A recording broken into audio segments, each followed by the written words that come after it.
జనావాసాలు పెరిగి అటవీ ప్రాంతం క్షీణిస్తున్న నేటి పరిస్థితుల్లో వన్యప్రాణుల నష్టం పంటలకు విపరీతంగా మారింది. కోతులు, జింకలు, అడవి పందులు, ఏనుగుల నష్టం రైతులకు ప్రతిబంధకంగా మారుతోంది.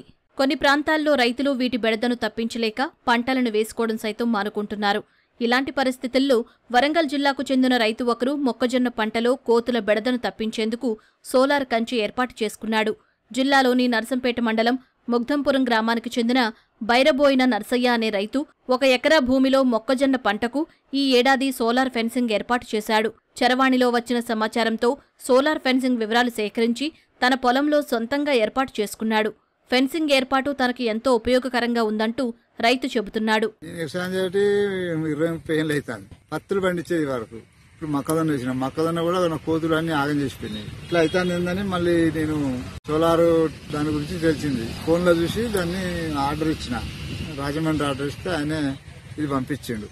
5 ఎకరాలకు వేసుకోవచ్చు ఇది, కానీ నేను 1 ఎకరానికి అయితే వేసిన. ప్రస్తుతం ఎంత ఎట్లా ఉంటుంది అనేది ఒక 20 పైపులు కొని మొత్తం చుట్టూ నాటిచ్చిన. చుట్టూ నాటించక వైర్ తెచ్చిన. అదొక 1000 రూపాయలు ఖర్చు వచ్చింది. అంటే 10,000 అవి వచ్చినాయి, మొత్తం వచ్చినాయి 10,000. ఇప్పుడు సోలార్ వచ్చిన నాకైతే ఇప్పుడు బాగానే ఉన్నది. నేను వేయడానికి కారణం కోతులే. ఏ చేను వేసినా దక్కిస్తలేదు.